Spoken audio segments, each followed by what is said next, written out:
Hello, come sit with me for a few quiet moments while I crochet, notice, and share what the stitches are teaching me. Today's life note is called Counting Stitches, Proofing Words. Crocheting has a way of reminding me of lessons that apply to both business and life. I was working on my crochet table covering when I noticed something was wrong. What was supposed to be a rectangle was slowly becoming a triangle. That was definitely not the result I expected, and I wondered what had gone wrong. I'd spent hours crocheting, and now I had to pull much of it apart and begin again. At first, it felt like a waste of time, and I was more than a little agitated. But the time was not wasted. I learned a new crochet skill, and I learned the value of double and triple checking my work. I am still learning to crochet, so I stopped, thought about what had happened, and did some research. I discovered the importance of counting my stitches. I also learned that I was sometimes missing the final stitch at the end of a row. That was why my rows were getting shorter. Through my research, I learned that the last stitch can sometimes be hidden and difficult to see.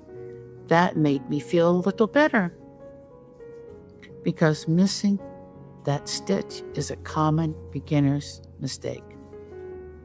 Because I was not counting my stitches regularly or noticing those hidden stitches, the sides of my table covering were slowly moving inward.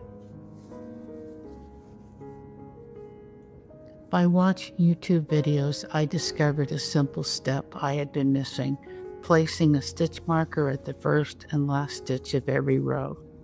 Now as I crochet, those two markers give me checkpoints.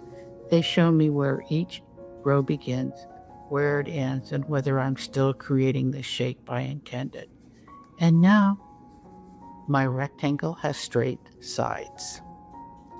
This experience reminded me that proofing is not something we save until the work is finished. It is something we do continuously while the project is being created and completed. Whether we are writing a business message or crocheting a row, proofing happens throughout the creative process. We pause, we check our progress, we notice what may be going off course and what is going right. And so we make adjustments before one small mistake becomes a much larger one, and give ourselves credit for what we're doing correct. When I write an article, an email, or a letter, or when I work on a website, I need to pause and check the words, names, dates, links, and even the individual characters. One small omission may not seem important in the moment, but small omissions can gradually change the final results, i.e., a triangle versus a rectangle. And it's so embarrassing when someone points out an error in an article I wrote, or when I notice that the rows of a crochet project are not straight. And the same is true in life. We may begin with an idea of where we're going, what our path is, but we also need checkpoints along the way. We need moments when we pause, pay attention, and ask ourselves whether our actions are still leading us towards the life, project, or relationship we set out to create. Being present does not mean never making a mistake.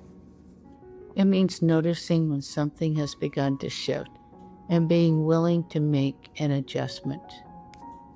Sometimes we have to unravel a few rows.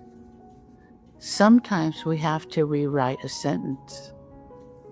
Sometimes we have to simply begin again. But every obstacle can teach us something useful. My uneven table covering taught me to slow down, mark my beginning and ending, count my stitches, and stay present while creating.